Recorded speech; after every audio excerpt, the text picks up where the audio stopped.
All right. Good morning, everyone. On behalf of domain sponsor, Oversee, and Webfest Global, welcome to a great day, day number 2 of Webfest. My name is Todd Green, Chief Legal Officer of Oversee. And for those of you who know, you'll be glad to know that this is my sole speaking part in the conference, which is a good thing. We have a pretty impressive program today. Start off with a panel moderated by James Keating, who's our GM for our retail group, on SEO, keywords, content, and links. A great roster of talent, and James will introduce the panel right after I'm done. At 11 o'clock, Deborah Domeyer, our CEO, and Kim Kardashian, our keynoter, will talk about online businesses, the importance of social media in building a brand. Dine with the experts at lunch. If you haven't signed up, we encourage you to do so. There may be 1 or 2 slots left open. Our afternoon panel, headed up by Raj Berry, our GM for travel, focuses on PPC, retargeting, affiliate, and social. At 4 o'clock, our former colleagues from Moniker will be holding their live premium domain name auction. And this evening, perhaps saving the best for last, is a private dinner and networking event at the California Science Center under the Shuttle Endeavor. Former NASA astronaut Garrett Reisman will make a special appearance. And if you haven't gone, it really is amazing. I've seen the shuttle. It's great. So we really appreciate you attending. Hope you're looking forward to the day. And with that, I will turn it off to James. Thank you very much, Todd. All right. Good morning, everybody. Thank you for being here. This is the morning after the poker tournament, so I appreciate everybody coming in early. I assume you are the losers. No, I'm kidding. Or at least you didn't drink all of the 200 brands of tequila last night at the dinner. So glad you're here, and at least you've got prime real estate for the keynote later on this afternoon, the fireside chat. So this morning we've got 4 great experts on SEO who have vast amounts of experience coming at it through various angles of the industry. So if your friends aren't down here right now, you should give them a text or something like that, get them down here, because these are going to be actionable items that you and everybody can take back and start putting into practice right away. So we have a pretty simple agenda. I'll introduce each of the panelists, and we'll discuss various topics around SEO, and finally, we'll wrap up with some questions from you so that you have those burning desire to know every little nuance of getting your free high-margin traffic. You have a chance to ask some really knowledgeable folks here. So first off, on my left is Danny Sullivan. Danny barely needs an introduction. He is the editor-in-chief of Search Engine Land, which is a publication that covers basically every topic on search marketing and the search engine news. He is a leading expert in the search engine space, and as a journalist, he has covered just about everything for the last 15 years. He is producing the SMX show and writes a personal blog that is called Daggle. Next to Danny is Joanna Lord. Joanna Lord is the Vice President of Growth Marketing at SEOmoz.org. And she currently heads up SEO Moz's lifecycle marketing efforts for the 20,000 customer base.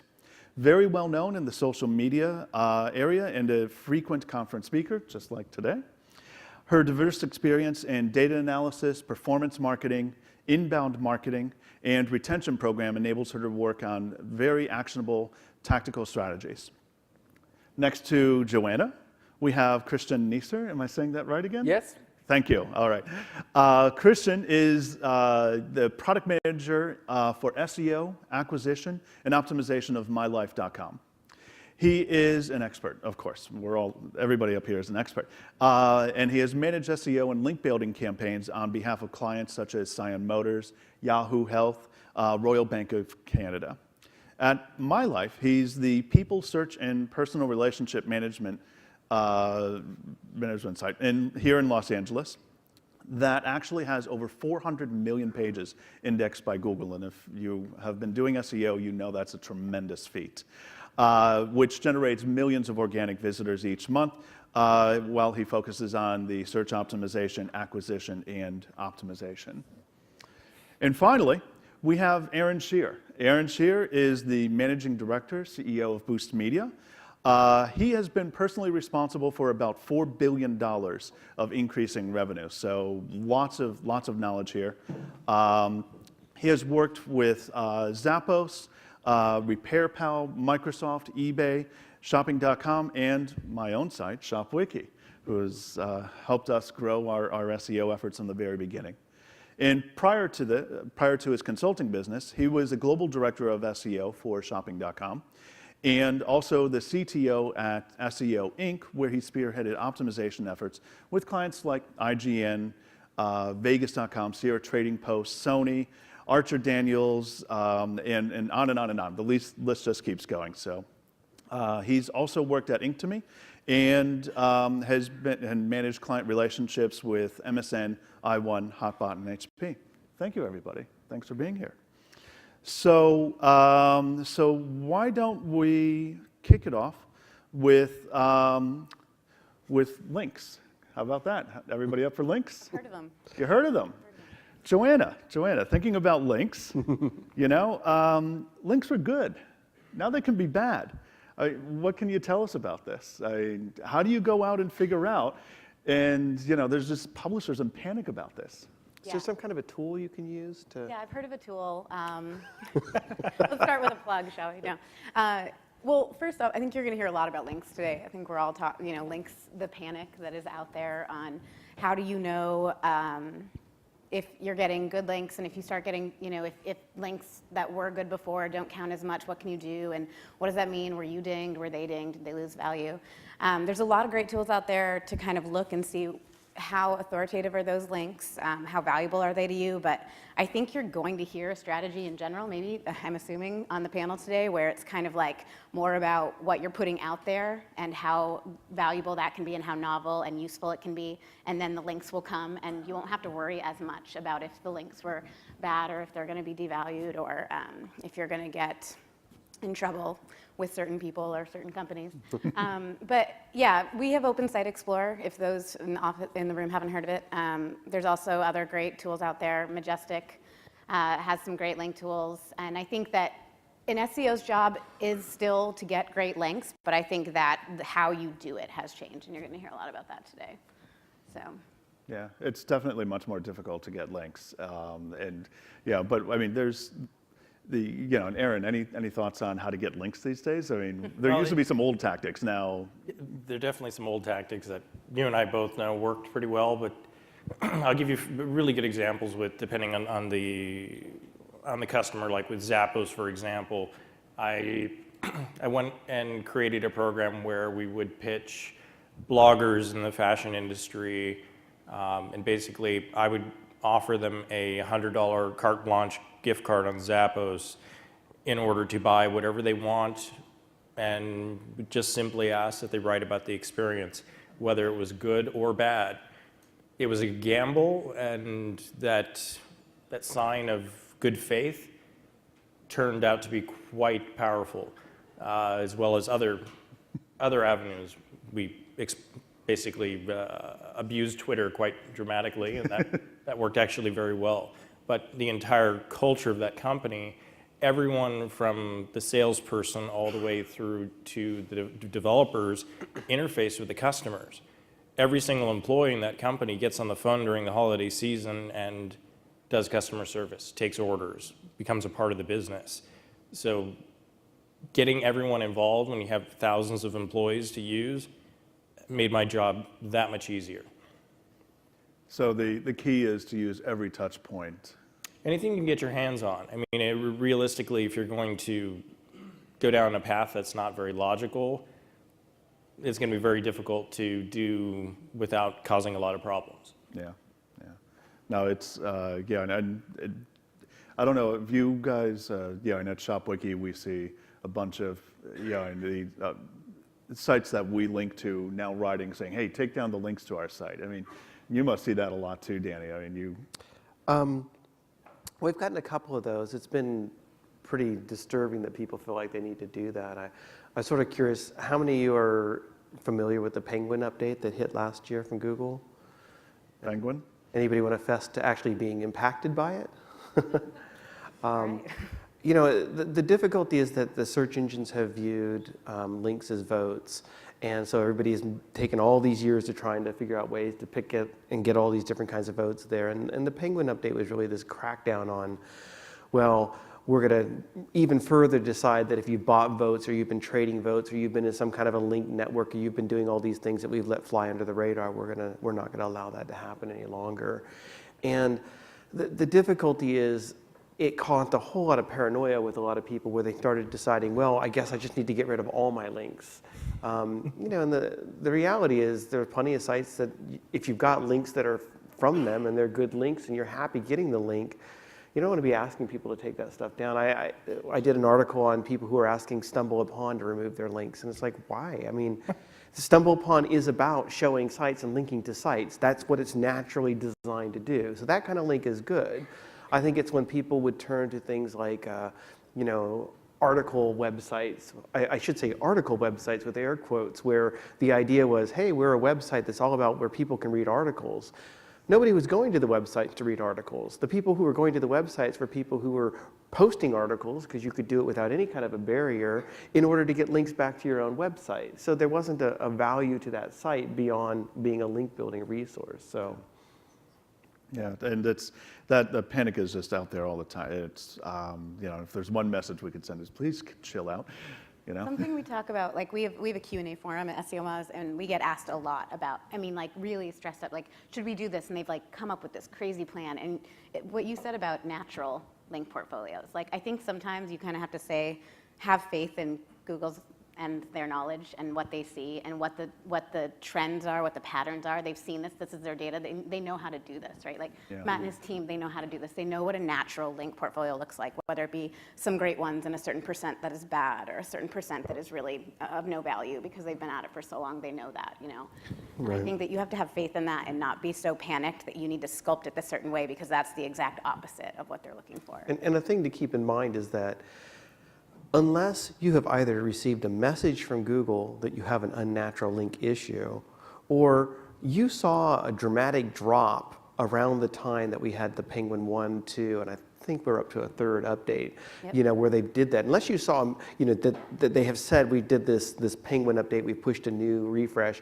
Unless you saw a dramatic drop hit that, you probably don't have a link problem. So deciding that you're going to protect yourself by getting links removed that are not necessarily bad isn't an issue. Now, if you know that they're bad, you know, if you know that you were getting links purely just because I was just trying to get links and that they were in your, you know that they're probably low quality and everything, yeah, a little preventative medicine is probably not a bad thing at all. I actually had a recent conversation with a client the past week, a large corporation.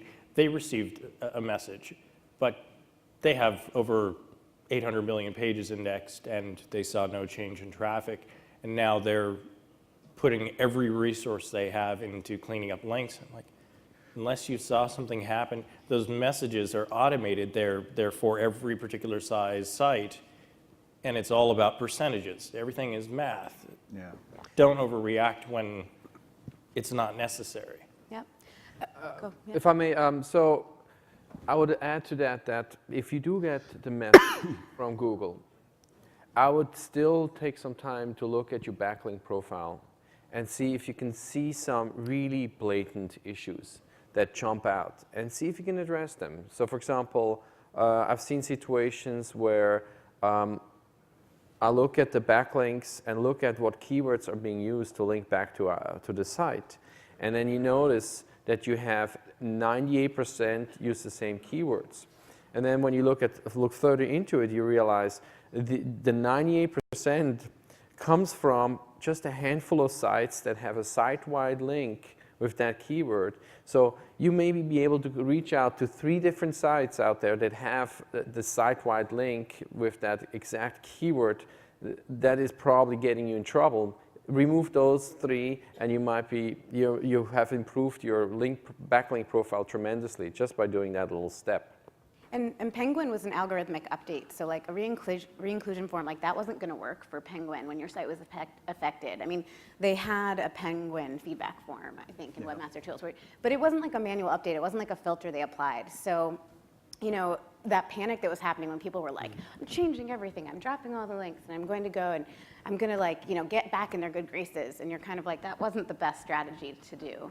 Have you actually seen sites that went out, did that panic, and then removed a whole bunch of links and then drop in traffic after that? Yeah, and so they Yes. basically shot themselves in the foot?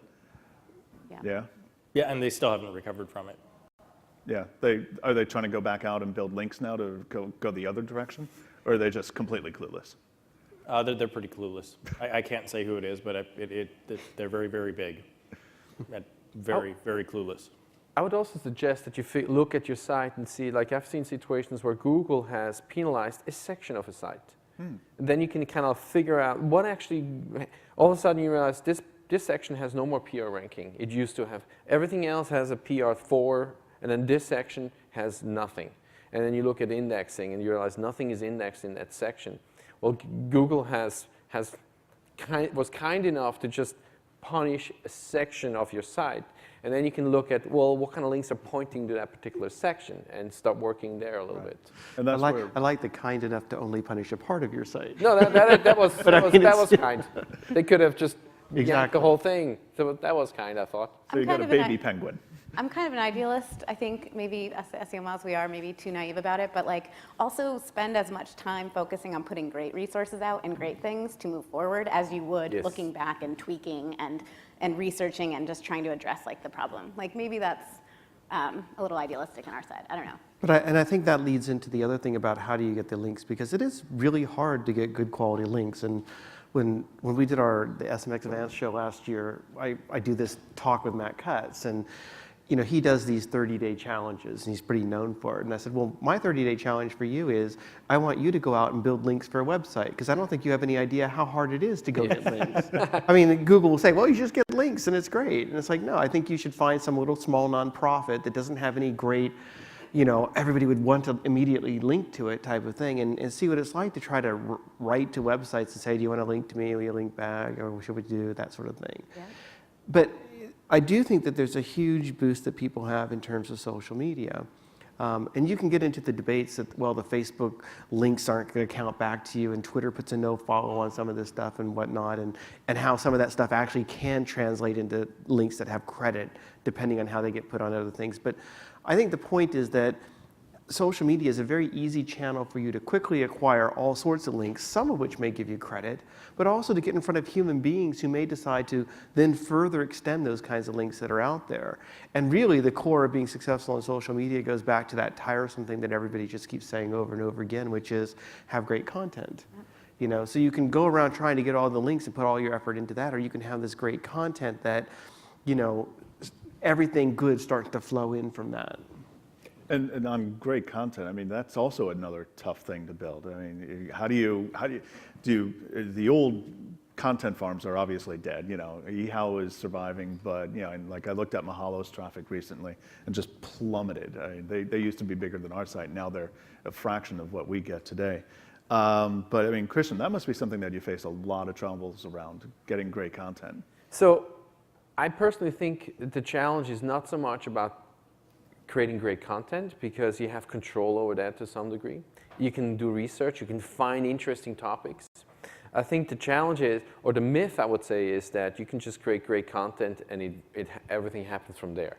It just doesn't work that way. You have to promote that content. So step one is, well, first of all, a lot of sites need to, even if they're e-commerce sites, they need to set up a blog. So they have actually a platform where they can create content that is not about selling a product, that is about informing people, and that is content that is shareable. Because if I need to create backlinks to a category that's that sells mufflers, for example, it's going to be impossible for me to get these natural backlinks to it, because it's just not interesting enough. So creating a blog that talks about, let's say if it's mufflers, that talks about things that have to do with how do you fix that muffler, information that's useful for somebody, or just interesting stats, infographics, that then can generate inbound links, and from that blog then move some of that link juice over to these category pages in order to get the link juice into the areas that you want to rank for, is, I think, a strategy that everybody needs to start considering, instead of just getting links into these product pages, which used to do back in the days when you can just create backlinks from directory submissions, articles, indications. It didn't matter what kind of quality you're pointing to. You could just get those links. That doesn't work anymore. So you need to find a way to have content that is attractive, and you can actually do outreach, and people want to link to it, and then get the links sort of indirectly through that process. Yeah, no, it's a huge challenge, especially for like an e-commerce site where you've got the same product descriptions that are all across the web. I mean, obviously, when you're writing your own post like what Danny does, that people just want to link to that because, oh my God, somebody wrote about this topic that I'm interested in. How about, I mean, Aaron, I think at Zappos there's some tweaking of content. Can you talk about that or not? Well, yeah, and they're pretty public about that. Zappos has an incredibly large product development team. They probably have at least 50, 80 people that all they do is write incredibly good product content. Mm-hmm. And I mean, the whole point with Zappos is, we were doing videos of simply, somebody just turning a shoe, just taking a look at it, all the way to silly antics in the parking lot. And, there's a lot of silliness that happens at that company, but very fun to watch. Every time I look at one of the shoes turning, I buy it. You like the shoes? Yeah. The videos were smart. But was that sufficient, creating great content by itself, or did you have to do additional strategies to kind of get people to? There's never just a single strategy that works. It's about being comprehensive. With Zappos, it was important for me to focus on site performance, making sure that the user experience is going to be fast, making sure that the CDNs were properly set up. As much as the engineering teams hated me, I made sure that those pages loaded in about 2.5, 3 seconds, full render, which for any e-commerce site, that's 3 times faster than what you'd find on Amazon. Yeah.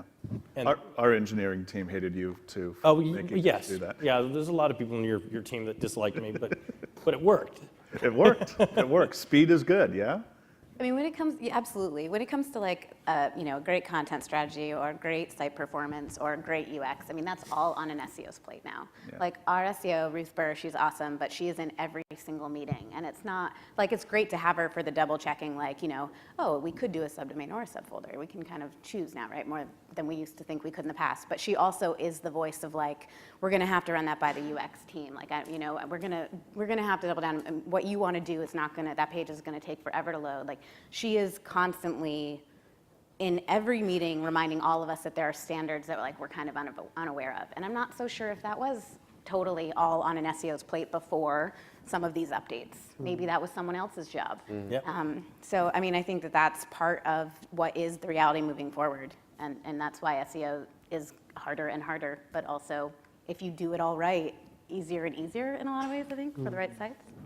Yeah, the point of dealing with a major corporation and trying to get them to do this, you wind up walking around, like the evil guy who will not leave. I'm definitely a cube troll. I will sit there until you do it. This is something I've done for my entire career. It's very important to make sure that people are on board. So SEO and product are now married, basically.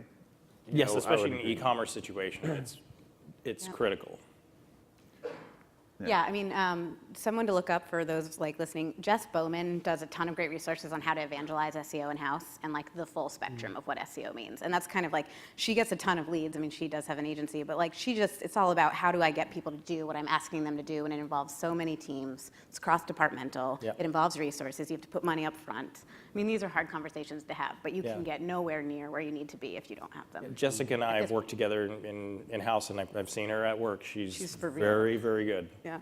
Very, very good. So no more SEO person off to the side that does like just the link building or write some content. It's now part of the product development team. In the companies I've seen that I've worked with, and they have one person who really doesn't have an understanding or the experience. When I'm not there, their traffic does tend to drop quite considerably because they're they really need to have a little bit more like an A-type personality to be out aggressively, getting things done. Okay, very good. I mean, Christian, you probably play that role inside of My Life, right? Excuse me? You probably play that role inside of My Life. I mean, Yeah, but you know what? I think there's an awareness that SEO is an important traffic channel for us. And so there is an understanding that whatever we do, if we launch a new product, SEO has to be part of that equation. So in this case, I don't have to make sure that they're going to come to me just because they know they need to make sure that SEO is working there. So that's not an issue. Cool. All right.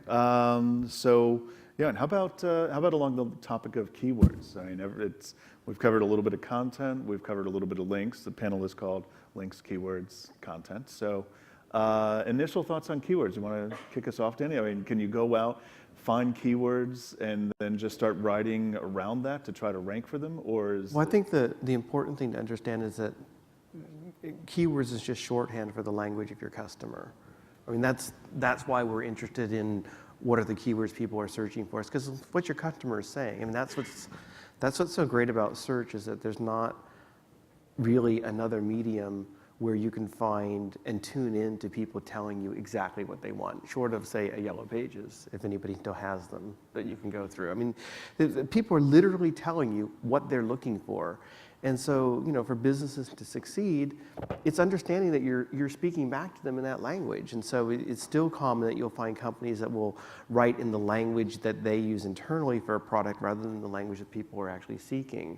So, understanding, first of all, how your customer may be seeking your content, or understanding the kind of content that the customer you're after is interested in. Both of those are great ways to reach out to that customer through your own content.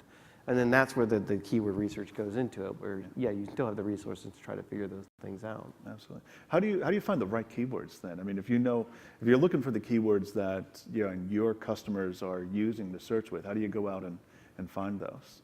I mean, you can, first of all, you'll probably have a pretty good idea which things make sense to begin with, and you may have content, and you'll see if some of that content starts to resonate within your own website.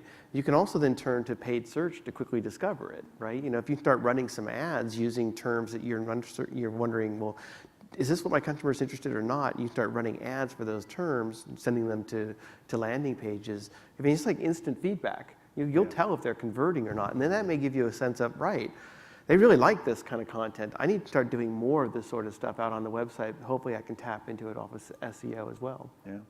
Christian, are you using like data mining techniques on your site with Google Refers and Yahoo and Bing Refers, or has the refer terms that you get? Am I using this Are you using that? inform? Absolutely. But really what jumped out is when you were talking is that you should be leveraging your own internal search box. Mm-hmm. Yeah. That's probably even more powerful, where you can see they come to the site, they didn't quite find what they're looking for. Well, what are they looking for? It's right there in the search box. You just need to track it, see what people are searching on your site. That gives you a lot of good information. Excellent. The intention is so critical, like that intention, and I think we've been exploring this idea of like a customer success team, which I think marries what you're talking about, people that are like ramping up on product teams, because we're doing this customer journey life mapping we've never done before, asking what questions they have way before they're ready for whatever we're trying to give them, whether it be a product or a resource. Like, we're trying to get them way early and like do the marathon, the slow burn. Like, if we keep showing up in the places where they have a question, then by the time they get to a place that they would purchase what we have to offer them, we're front of mind.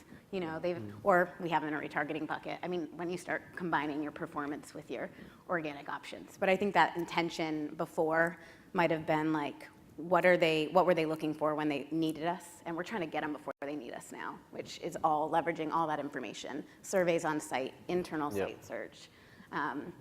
Your great AdWords testing campaigns. Yeah, your AdWords campaigns. Like, it's so, you can start sooner now, I think. Cool. One thing in terms of keywords, well, if you backtrack a little bit in regards to link building, that I think is important to mention, I am more and more leaning towards not worrying about what kind of keywords are being used to link back to my site. And when you try to push certain keywords, you invariably make the content that is giving you the links back look like a paid link. Because often these keywords, they just look weird in there. And it makes me, fine, if it's a small new site, that you don't have to be that paranoid. But if you're working with large sites, I much prefer just be natural, whatever. However you want to link back to us, great, do that. Maybe I'll tell them, could you link back to this and that page? But don't be too specific about the keyword that is being used. So you want to rank number 1 for click here. For what? Click here. Yeah.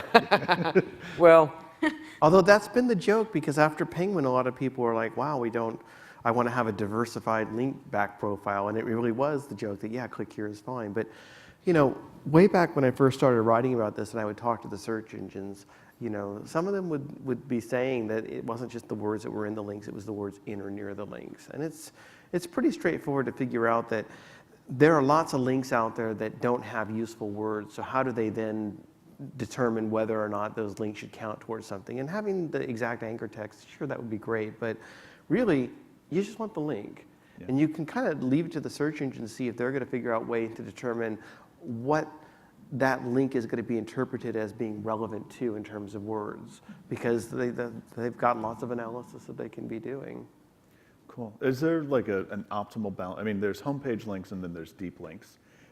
Does anybody have any recommendation on an optimal balance between homepage and deep links? Or doesn't it make a difference? And a link is a link is a link, or? It really all depends on the particular example, but I find that the greater the depth into the site versus the homepage, the greater the impact will be, especially when it comes to e-commerce related sites that are looking to scale quite dramatically. Just getting a lot of links to the homepage is not going to be effective. You can, and I've had no problem getting New York Times links, links from very powerful sites. They have zero effect in the mix. Really? Unless they are deeply pointed into the site. So if the New York Times is offering to link to your homepage, you're like, yeah, don't bother. Well, I can tell you that New York Times has linked to Zappos many times on the homepage, has had zero effect. Wow. When they deep link in, it has a tremendous amount of effect. And this is the same with eBay and a lot of other companies I've worked with. The greater the targeting is, the better off it's going to be. Okay. All right. I think you have to add, though, that you're dealing with large sites. And so therefore, the link juice, if it's just coming into the homepage, really kind of dissipates across these millions of pages. So if you have a smaller site, that might be a different if you have a smaller site, you're not getting a link in New York Times. I can, unless you have a really amazing offering. Or you're being ratted out like Decor My Eyes. Yeah. But we talked about the keywords as well. You talked about pulling it from search. Mm-hmm. Great example, shopping.com. I harvested, having direct access to the eBay search warehouse, that's how I created related search. And that's how that site became so big and powerful. That's your best leverage point, is right from the core of your own site. So deep link deep into the site and then spread it out from there. Well, I think the thing is you probably aren't going to have a lot of control over the external sites linking to you, whether or not they're going to link to you from the home page or from an internal page and so on with it from there. I mean, if you can and you can figure out, great. But, I think at that point, the link is a link is a link. Mm-hmm. I think what you do have control over is your own website, and your own website can throw some of its own authority, and usually your homepage is your most authoritative page within your own site. Yeah. And so I think being careful about what are the things you want to feature on your own homepage can help you flow some of that authority into your own site. And that's where I think it tends to make sense to think about it more. So basically what Matt Cutt's, and following Matt Cutt's advice of, put your most important content on the homepage. Sure. And then spread it out from there. Okay. Excellent. I think we're hitting the point where we could take a few questions from the audience. And the microphones are up, and I'm looking forward to seeing what you guys have to ask from our great panelists here. I guess I'll go first. Yes, sir. Hi. So one of the emerging trends that we're starting to notice in our content building is microdata, including things like Google authorship tags. What sort of impact are you starting to see on that, and what do you predict in the future as search engines and applications use these custom tags? Are you talking about rich snippets? Yes. Okay. And schema and things like that. Yeah. Building in, for instance, like Google authorship, if you have a blog, you can identify someone's Google Plus page so that Right. in search results, you have their Google Plus profile, including a picture show up. It just is shown to have better click-through rates. So Yeah, way better. yeah. Our cardinal rule, like anytime anyone asks, is everything they give us to use, try it, right? So like anything that they released, when they came out with Google authorship, like, yeah, we started implementing it, lots of other people did. Click-through rates went through the roof. I mean, they just said, I forget, in fact, maybe it was an article on your site yesterday or the day before that talked about, social identities, like when they're verified, we're gonna start to see just all of that resonate better, whether that be their, a Google authorship or Google Plus profile or whatever. So like, I'm all for trying to use any sort of markup language they suggest to us or give us to help identify us as the authority of that or the original source or something like that. But I don't know if you guys have seen it across in larger scale, more complicated or. No, actually, it's very easy. Realistically, this is just another meta tag. You're just simply putting in data you have in the database and you're filling in particular rows. I've seen in large-scale websites not only a better click-through rate because you have more of the real estate on there. If you put your entire breadcrumb tree on an e-commerce site, you suddenly have now 7 links instead of 1 on a search engine result. But I've also seen those results move up. Apparently, this is more important to Google, this data. Putting in the videos, putting in the product images, putting in anything you can possibly do. Seen a couple of great real estate sites putting in local information, picture of the agent, something, whatever is going to get your eyes to that part of the page is going to have a tremendous impact. Yeah, and being able to make your listing look somewhat different than the rest, just by itself, is cool. Absolutely. In our case, we have a lot of people search results. Our markup, our rich snippets are about people. So we're trying to make sure that whatever information we can put in there and mark it up as people, will do that. And it didn't create a huge impact, but it did create an improvement in terms of rankings and traffic. Very cool. I mean, I'll echo the same, that you should make use of it. That's why they're giving you those kinds of tools. And I would especially look at doing the Google authorship. They've made a big deal of that. And that goes into not just doing the Google authorship, but for God's sakes, do Google Plus. Yeah. It almost seems to me like Google's coming at it from, well, how do we get social data into search? And Facebook is coming at it, and how do we get search into social data? And I don't know, maybe it'll meet somewhere. It is, but I think that the links as votes thing that I talked about, I've done a couple things, and one of the things I've tried to use as a metaphor to say that when Google first started saying we were going to use links as votes, they likened those links as being counting the democracy of the web. And what I'm trying to say is, if you think that's the democracy of the web, then you're talking about like democracy in the United States when to vote you had to be white, over 25, and own land, because that's how democracy used to be here. Everybody else didn't get the vote. Most people, when they like content, don't immediately run out, write a blog post about the content, make sure that they link to the content with good anchor text, and ensure that their blogging software didn't throw a no-follow on that link just to, protect itself. So most people don't actually vote for the things that they like out on the web, not through links. But lots of people vote for things that they like out on the web through social media shares. It's very easy to go through and do a check-in at a place that you like, or literally like a place that you like with Facebook because you're right there, and so on. And so I think that social data is going to overtake the link data as the new democracy of the web for how we count stuff. But the search engines aren't there yet. They don't really quite know how to deal with all that stuff. They've invested so much infrastructure in counting all these links, which is And it keeps falling apart, so they keep wrapping on some penguin duct tape over here, and we'll put some panda duct tape over here, and we'll put some exact match domain duct tape on this thing. Oh, it just blew over there. All right, I'll wrap up a pirate update thing there. And it's like this creaky ship that you're like, how long can it keep going? And so at some point, I think it is inevitable that they're going to say, you know what, we have to abandon that engine, or we have to massively downplay it, and we need to go to, you know, clean coal link technology or whatever you want to call it. We need to do, yeah. Need to go solar. We don't know. That's become clean coal. They need to actually go solar or fusion or whatever you want. And I think that's where the social stuff will come into play.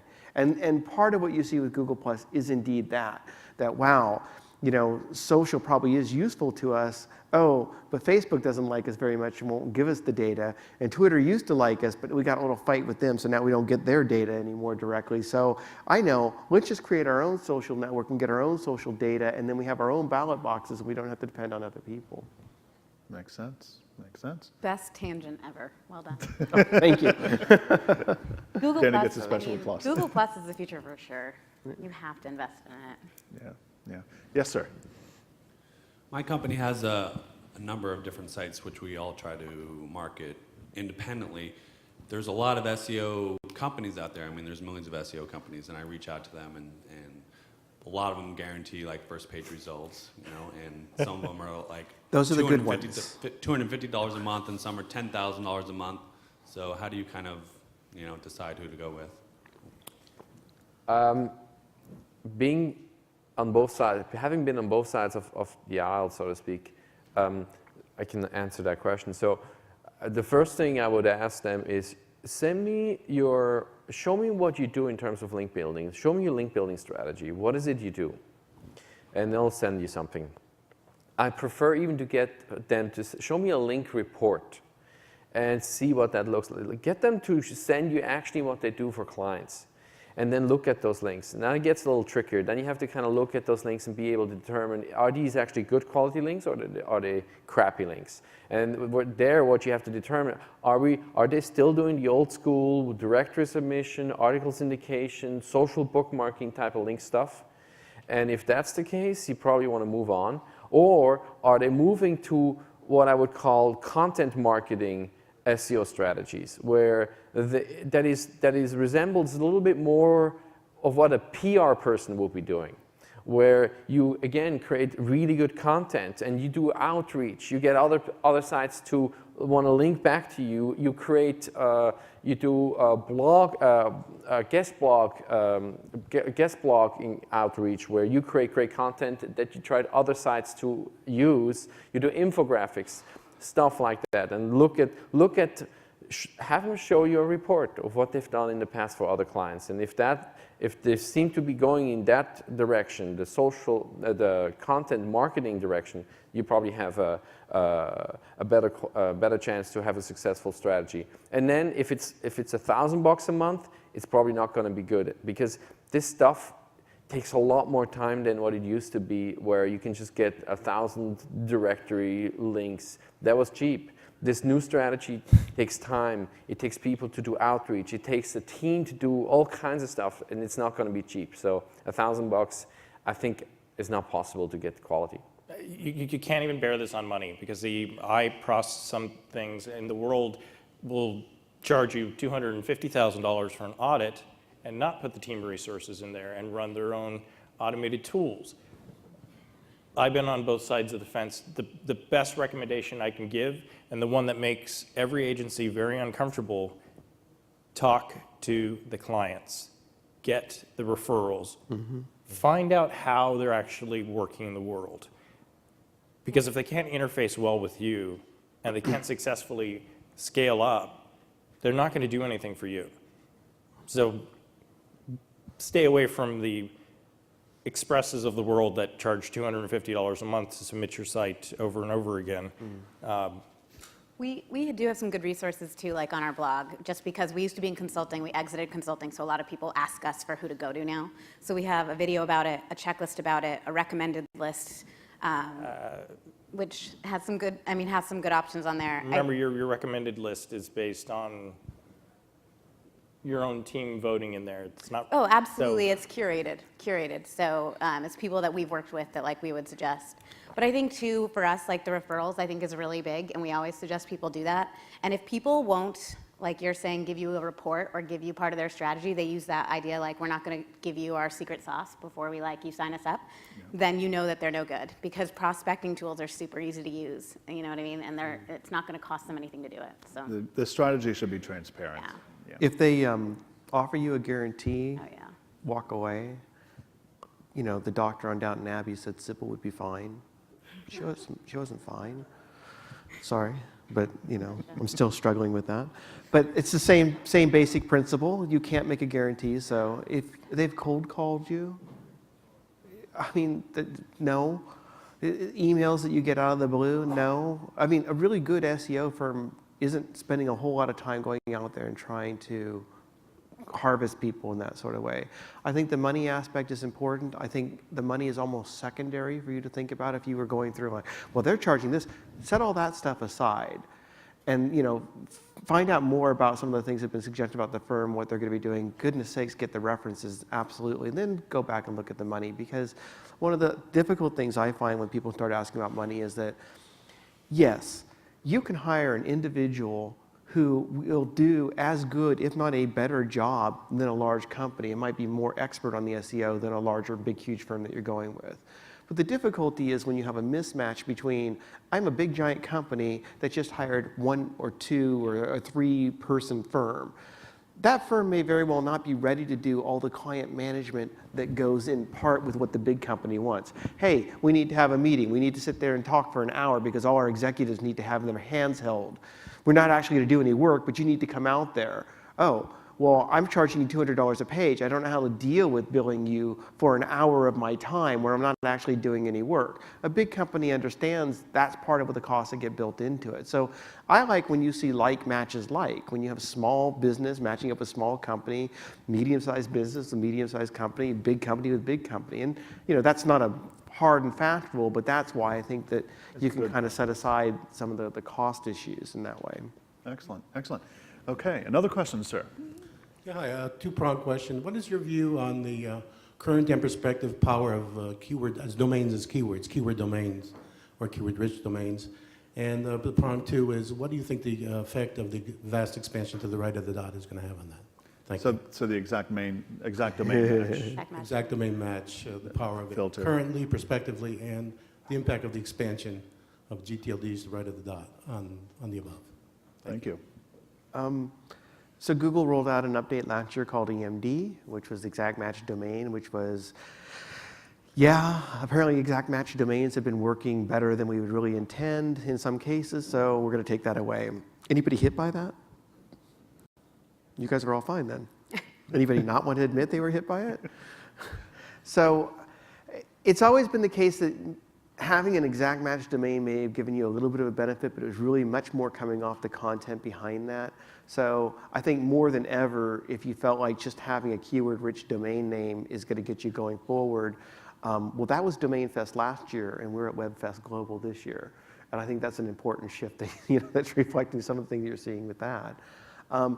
Every time they roll out new domains with extensions, I feel like ICANN gets rich.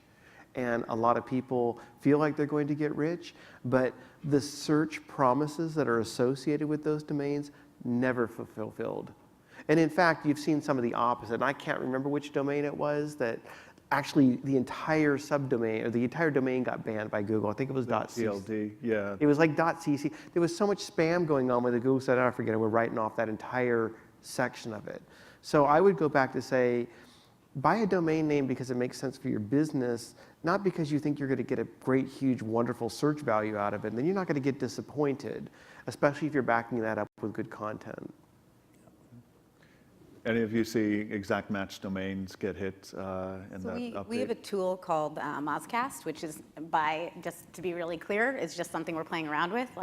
And it's this idea that we pull 1,000 keywords every day, and every day we do a delta to see where they're ranking, and we have an entire filter to show that exact match domain have kind of gone, from your angle, like this in value. So we're still trying to quantify that. But we knew when EMD came out that was going to happen.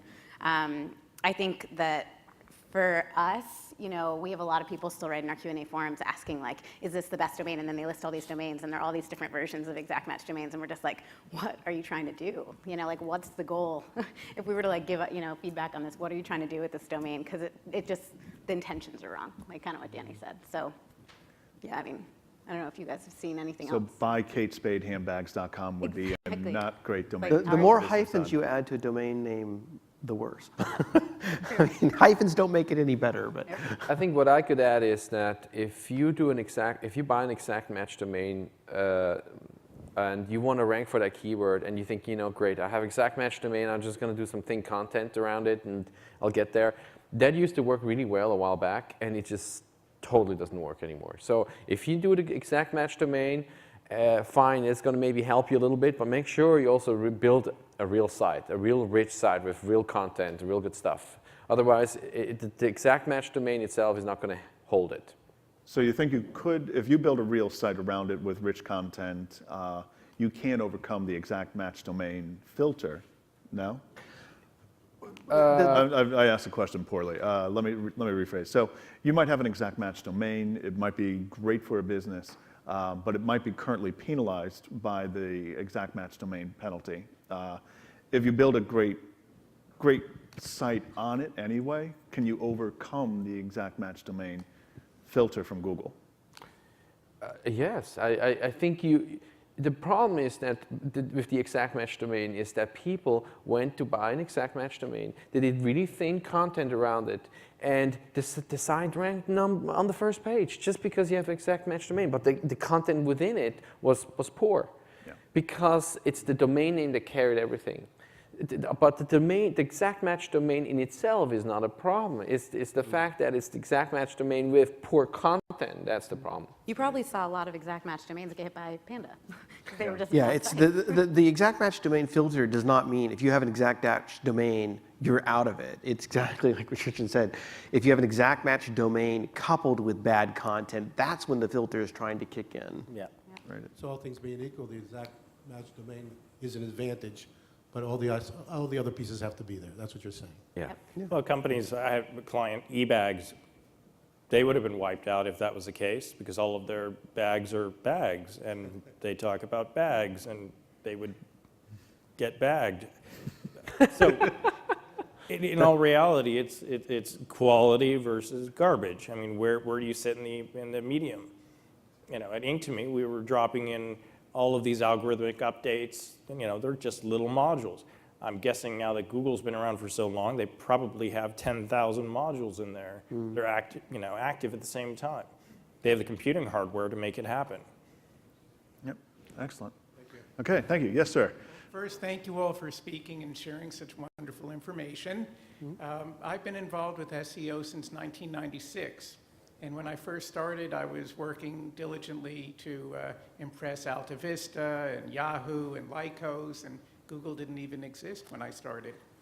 That being said, I know Bing is making some inroads and some progress, and with their merger with the search for Facebook, will there be any advantages that you folks are aware of in optimizing specifically for Bing, including Facebook?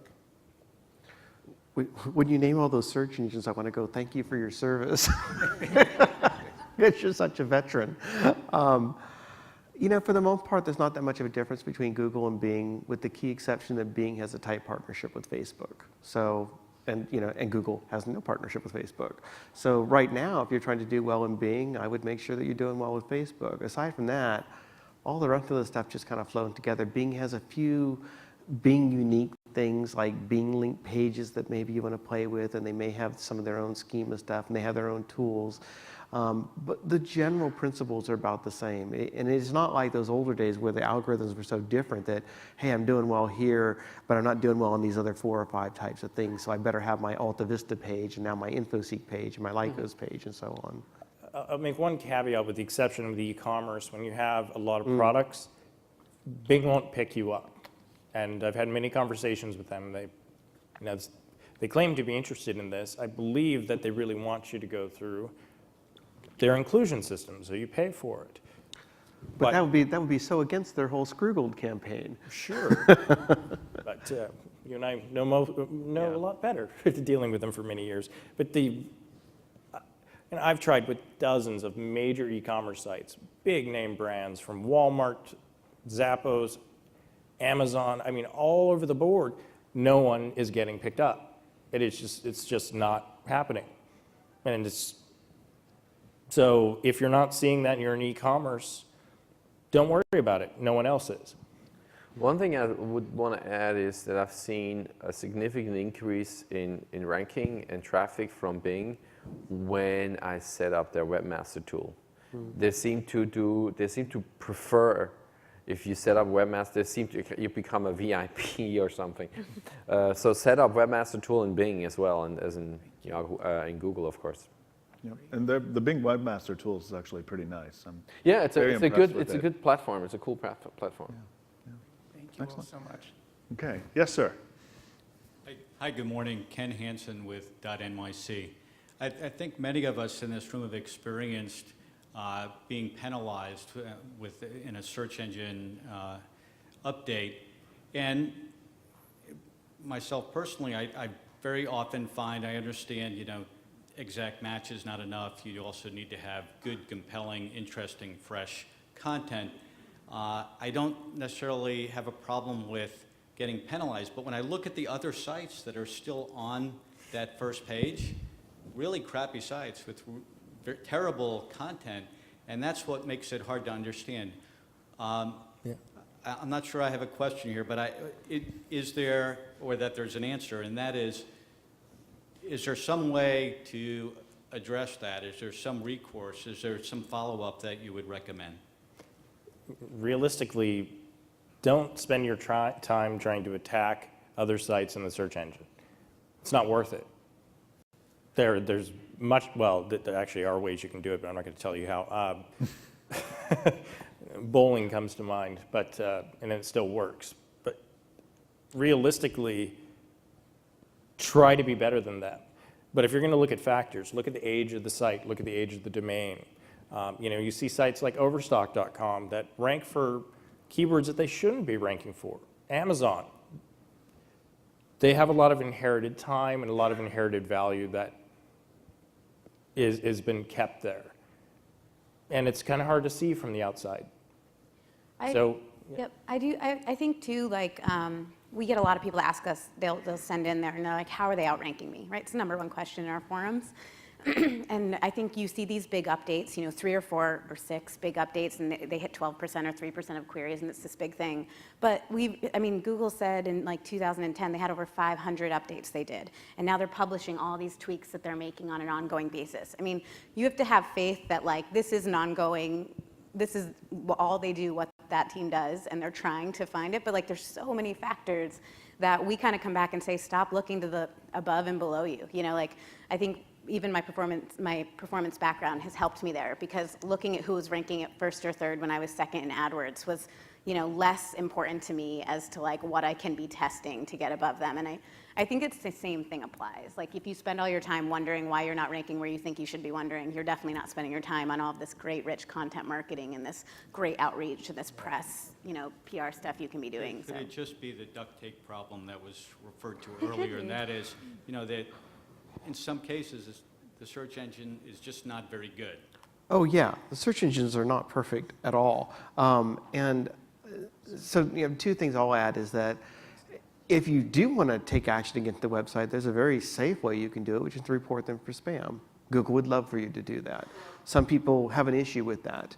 I don't know if it is that productive of time to spend running around if you think that they are spammy. Also, Bo, when you do searches, I'm pretty sure that at the bottom of a Google search page there'll be a send feedback link. And if you see something that you don't think is relevant, you could just send feedback. Say, I don't think this is very relevant that's there. So you could do that, and maybe it'll make you feel a little bit better, like, well, at least I've done it. And but they do get that stuff, and potentially they may take action against it and go with it from there. But I think the other thing is that if you're focused on doing the right things in the long term, rather than, especially, I can tell they've taken a shortcut. I can tell that they've fired off 5,000 links and gained this or whatever. You should really come through these kinds of changes without having the impact a lot of people got hit by.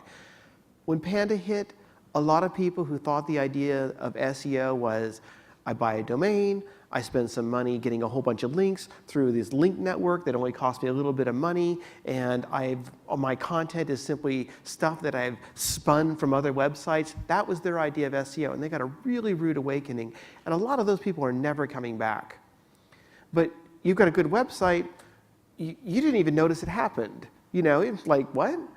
It's been amazing for me where we have a website that's primarily written for people who actually have good content, that suddenly when we would write about Penguin, we were hearing from people we'd never heard before because they were like, it was like somebody had nuked these forums where they learned all their SEO, and they come stumbling out of the madness going, what happened? I don't know what's going on. Everything I knew before, no, yeah. But I'd go to our events and I'd talk to people and they're like, yeah, it wasn't that big a deal for us. We didn't have a problem at all. Yep. So. Excellent. Great, Excellent. thank you. Well, we're running out of time, but I have just want one quick answer from everybody on the panel. So, Google algorithm update. I'm sorry. We're out of time entirely. We're really on a tight schedule here. Okay. So Danny, Joanna, Christian, Aaron, thank you very much. Audience, thank you for your great questions. Really appreciate it. And we have a great fireside chat coming up with our CEO, Deborah Domeyer, and of course, Kim Kardashian at 11 o'clock. Go grab your cup of coffee, use a buddy system to hold your seats.